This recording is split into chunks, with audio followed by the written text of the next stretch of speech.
সন্ধ্যাবেলা হাওড়ার ব্রিজটা জাস্ট ওয়াও লাগছিল, এত সুন্দর লাগছিল।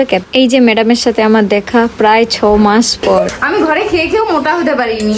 আর বিছানার অবস্থা, বিছানার এই অবস্থা, আর এই পাশে। হ্যালো এভরিওয়ান, তো আমার আরেকটা ব্লগে তোমাদের সবাইকে ওয়েলকাম জানাই। টাইটেল আর থাম্বনেল থেকে তোমরা আশা করি বুঝতে পেরে গেছো যে আজকে আমি কোথায় যেতে চলেছি। তো ইয়েস, কিন্তু আমি নিজেই জানি না। তো এখন আমি বসে আছি পাঁশকুড়া স্টেশনে বসে আছি। আমার ট্রেন আসেনি, কখন আসবে আমি জানি না। হাওড়া মেদিনীপুর লোকালে যারা চলো তারা তো জানোই যে এখানকার ট্রেন কতটা লেট। তো ট্রেন আসুক, তারপরে ওখানে যাই, আর তোমরাও আমাদের সাথে চলো, দেখা হচ্ছে। বাই। তো এখন আছি পাঁশকুড়া স্টেশনে, আর আমার সাথে আছে এই যে একটা বড় ইউটিউবার, একে তোমরা কেউ চেনো? আর এই যে এখানে আরো একজন, এই হাই করো ইউটিউবার দাদা, একটু হাই করুন। তোমরা কিসের জন্য এসছো? তোমার দাঁতে একটা কি লেগে আছে? দেখে দেখে এদিকে তাকা, এই যে দেখো দেখো দাঁতে ছাড়াবে, জিভ জিভ দিয়ে ওই ওই দেখো পরিষ্কার করবে। কি সকালে কি খেয়ে এসছিলে? পালং শাক? দাঁতে কিছু একটা লেগে আছে। গাইস ব্রাশ করে না। কিটা ব্রাশ? Good job guys. প্রায় কতক্ষণ, আধা ঘন্টার উপরে বসে বসে এতক্ষণে ট্রেন ঢুকবে শুনলাম, কিন্তু এখনো ঢুকেনি। গাইস ট্রেন ঢুকে গেছে। টাটা টাটা, সাবধানে যাবে। তো আমি যাই, দাঁড়াও দাঁড়াও, গাড়িতে উঠি আগে ফার্স্টে।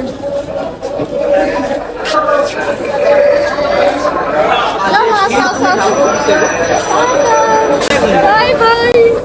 ভাই এত ভিড়,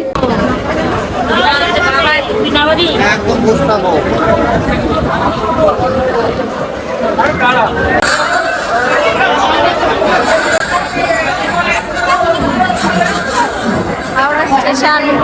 हनी सिंह है।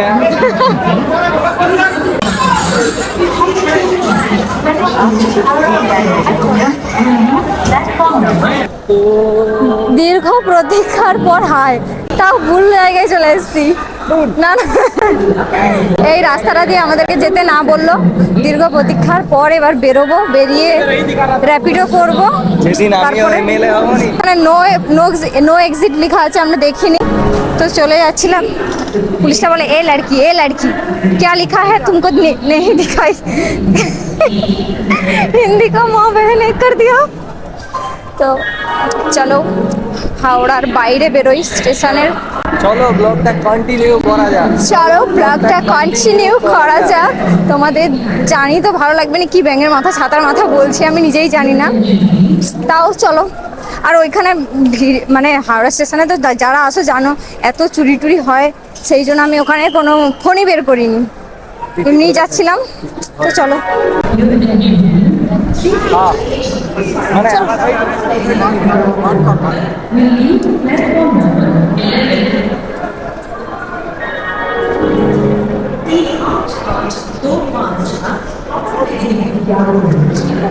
এত এদিক ওদিক দিয়ে ঘোরাচ্ছে না, এইখানটা থেকে বেরোতেই নো এক্সিট।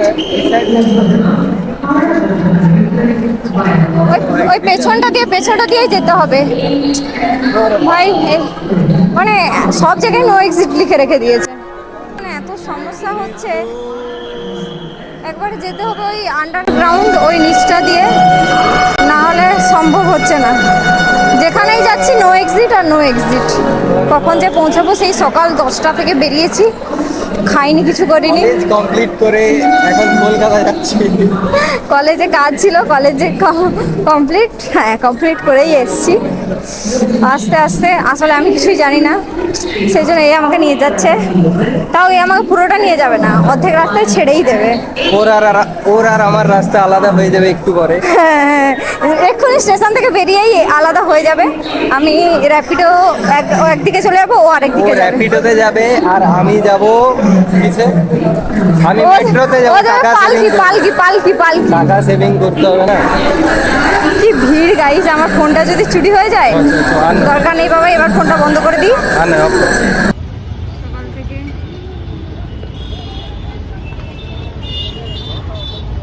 এটা মিষ্টি মিষ্টি জানি না কিভাবে সাউন্ডটা অফ হয়ে গেছিলো। তো এখন আমি বেরিয়ে পড়েছি হাওড়া স্টেশনের বাইরে, আর রাত্রিবেলার ভিউটা জাস্ট ওয়াও ছিল। আমরা ওয়েট করছিলাম র্যাপিডোর জন্য, কারণ আমি যাব র্যাপিডোতে আর আমার ফ্রেন্ড ও চলে যাবে অন্য দিকে, তাই আমাকে ছাড়ছিল জাস্ট। আসলে আমি এই ফার্স্ট টাইম আমার ফ্রেন্ডের কাছে যাচ্ছিলাম, আমি রাস্তা জানি না, ও জানে, কারণ ওদের আগে একবার দেখা হয়েছিল, সেম পাশাপাশি সেম কলেজ, তাই যার কারণে ও আমাকে জাস্ট এখানে র্যাপিডোতে তুলে দেবে, লোকেশানটা বলে দেবে। ততক্ষণ চলো তোমাদেরকে আমি ভিউটা দেখাই, জাস্ট ওয়াও লাগছিল। রাত্রিবেলা হাওড়া স্টেশনের ভিউটা কিন্তু জাস্ট অসাম লাগছিল। এমন নয় যে আমি হাওড়া স্টেশন আগে কখনো আসিনি, এসেছি, বাট রাত্রিবেলা এইভাবে কখনোই আসা হয়নি। দিনের বেলা এসেছি, দেখেছি, বাট রাতের ভিউটা জাস্ট অসাম ছিল, যার কারণে আমি একটা ফুটেজ নিয়ে রাখলাম। তো চলো, আমার র্যাপিডো এসে গেছে, এখন র্যাপিডোতে আমি যাব। তো আমার ফ্রেন্ড আমাকে এখন আপাতত র্যাপিডোতে তুলে দিল, আমি যাচ্ছি কলকাতার ভিউটা এনজয় করতে করতে। তো তোমরাও দেখো অ্যান্ড ব্লগটা কন্টিনিউ করতে থাকো। তো চলো, আমার ফ্রেন্ডের কাছে গিয়ে একদম ব্লগটা কন্টিনিউ করা যাচ্ছে। তার আগে কিছু কিছু ক্লিপ রয়েছে।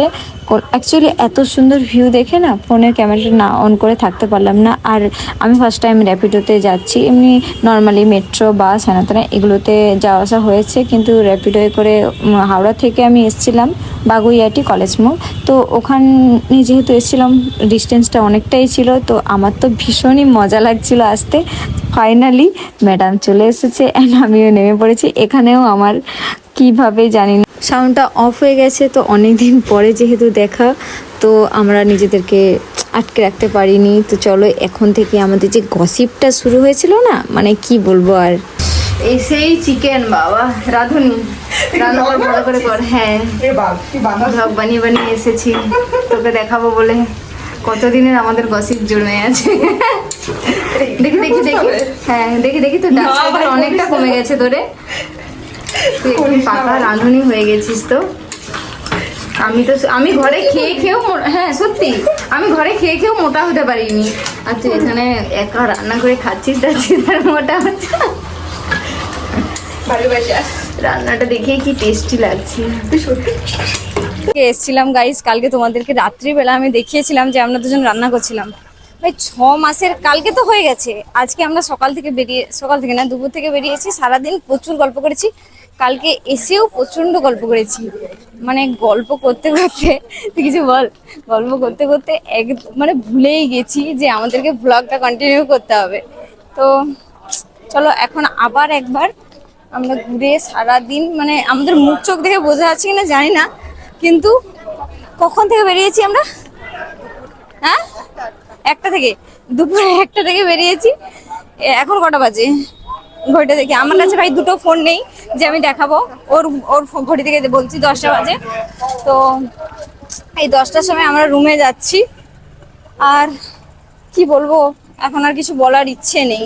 6 মাসের গসিপ যদি একসাথে করতে হয়, সে জায়গায় তো মানে কি বলবো, সে জায়গায় আর ভিডিও করার কথা কোনো মানে মাথাতেই নেই, মাথা থেকে বেরিয়েই গেছে। কাল রাত থেকে আমরা শুরু করেছি, এখন আমাদের শেষ হয়নি। কবে এবারে শেষ হবে কিনা জানি না, কালকে আমি সকালে চলে যাব, পরে এসে আবার বাকিটা করব। তো চলো, রুমটা খোলো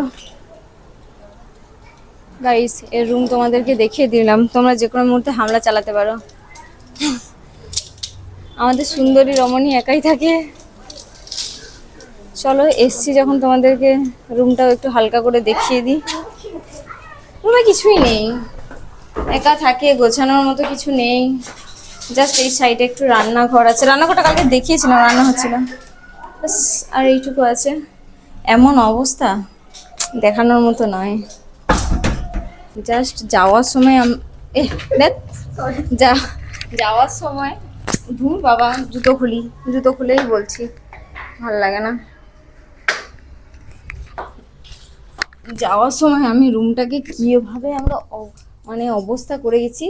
আই থিঙ্ক ওর কোনো ড্রেস আমার হচ্ছে না, আমাকে বলেছে যে আমার অনেক ড্রেস আছে, তুই অত দূর থেকে আনিস না, সেজন্য আমি কিছুই নিয়ে আসিনি। এখানে এসে আমার কত ড্রেস, জাস্ট আমরা কি বলবো টাইম ওয়েস্ট করেছি পাক্কা 2 থেকে 3 ঘন্টা ধরে, মনে হয় 1000খানি ড্রেস পরছি, খুলছি। এই অবস্থা, এই হলো বিছানার অবস্থা। বিছানার এই অবস্থা, আর এই পাশে কি অবস্থা হয়েছে, এগুলো এতক্ষণে সব আবার গুছাতে হবে। তো গুছিয়ে নেক্সট ব্লগে দেখা হচ্ছে। বাই। যদি ভিডিওটা ভালো লাগে লাইক কমেন্ট শেয়ার সাবস্ক্রাইব কিছুই নেই ভিডিওতে, একটা ছোট্ট খাট্টো করে হালকা ব্লগ। বাই।